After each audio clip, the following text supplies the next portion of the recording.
മനസ്സിലായില്ലേ? ഒരിക്കലും ഡോക്ടർ ഇഷാൻ അഹമ്മദ് എന്ന് പറയുന്നൊരു ഡോക്ടർ, അദ്ദേഹം ലോകത്തിലെ ഏറ്റവും പ്രഗത്ഭരായ ഡോക്ടർമാരുടെ കോൺഫറൻസിൽ പങ്കെടുക്കാൻ വേണ്ടിയിട്ട് ഒരു ഫ്ലൈറ്റിൽ യാത്ര ചെയ്യുകയായിരുന്നു. കുറച്ച് ദൂരം ചെന്നപ്പോൾ കാലാവസ്ഥ പ്രതികൂലമായിട്ട് ഈ ഫ്ലൈറ്റ് ഏതോ ഒരു എയർപോർട്ടിൽ ലാൻഡ് ചെയ്യുകയാണ്.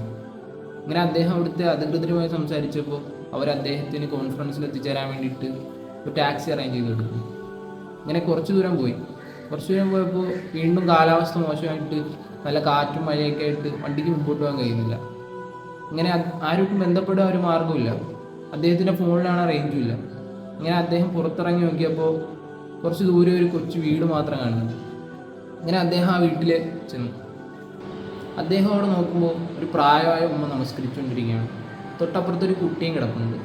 ആ ഉമ്മ നമസ്കരിച്ച് കഴിഞ്ഞപ്പോൾ അദ്ദേഹം കുറച്ച് വെള്ളം കുടിക്കാൻ ചോദിച്ചു. അദ്ദേഹം വെള്ളം കുടിച്ചു കഴിഞ്ഞപ്പോൾ ഉമ്മയോട് ചോദിച്ചു, ഉമ്മ ഇവനെന്ത് പറ്റിയതാണ്? അപ്പോൾ ആ ഉമ്മ പറഞ്ഞു, ഇവൻ്റെ ഉമ്മയും ഉപ്പയൊക്കെ ചെറുപ്പത്തിലെ ഒരു വണ്ടി ആക്സിഡൻറ്റിൽ മരണപ്പെട്ടതാണ്. ഇവനാണെങ്കിൽ ഒരു മാറാ രോഗം പിടിപെട്ടിരിക്കുകയാണ്. എന്നെക്കൊണ്ടാവുന്ന പോലെയൊക്കെ ഞാൻ ഇവനെ ചികിത്സിച്ചു. എൻ്റെ കയ്യിലുള്ള മുഴുവൻ സമ്പത്ത് ഞാൻ ഇവന് വേണ്ടി ചിലവാക്കി. എന്നിട്ടും ഇവനൊരു മാറ്റമില്ല. ഇപ്പോൾ ഇവിടുത്തെ നാട്ടുകാർ പറയുന്നുണ്ട്, തെക്കൻ പാകിസ്ഥാനിലൊരു ഡോക്ടറുണ്ട്, അദ്ദേഹത്തെ കണ്ടാൽ ചിലപ്പോൾ ഇവൻ്റെ അസുഖം മാറിയിരിക്കുമെന്ന്. എന്നാൽ അദ്ദേഹത്തെ കാണണമെങ്കിൽ ധാരാളം പണം ആവശ്യമായിട്ടുണ്ട്. എന്നാൽ എൻ്റെ അത്രയും പണമില്ല. മാത്രമല്ല ധാരാളം കാലം കാത്തിരിക്കേണ്ടിയും വരും. എന്നാലും ഞാൻ ദിവസവും പഠിച്ചുകൊണ്ട് പ്രാർത്ഥിക്കാറുണ്ട് എന്തെങ്കിലും ഒരു വഴി കാണിച്ചു തരാൻ വേണ്ടിയിട്ട്. അദ്ദേഹം ചോദിച്ചു, എന്താ ഉമ്മ ആ ഡോക്ടറിൻ്റെ പേര്? എന്ന് പറഞ്ഞു, ഡോക്ടർ ഇഷാൻ അഹമ്മദ്.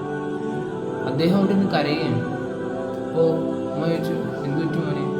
അദ്ദേഹം പറഞ്ഞു, ഞാനാണ് നിങ്ങൾ അന്വേഷിക്കുന്ന ഡോക്ടർ ഇഷാൻ അഹമ്മദ്. നിങ്ങളുടെ നിരന്തരമായ പ്രാർത്ഥനയുടെ ഫലമായിട്ടാണ് എവിടെയോ എത്തേണ്ട എന്നെ ഈ കൊച്ചു വീട്ടിലെത്തിച്ചത്.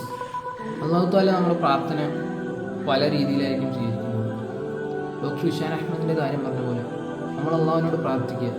ഈ റമദാനിൽ നാം അള്ളാഹുവിനോട് പ്രാർത്ഥിച്ചാൽ അതിന് ഉത്തരം കിട്ടുന്ന മാസമാണ് റമദാൻ. അല്ലാഹു തആല സൂറത്തുൽ ബഖറയിലൂടെ പറയുന്നുണ്ട്, ഞാൻ നിങ്ങളുടെ തൊട്ടടുത്തുണ്ടെന്നും പ്രാർത്ഥിക്കുന്നവർക്ക് ഉത്തരം തരുമെന്നും അല്ലാഹു തആല പറയുന്നുണ്ട്.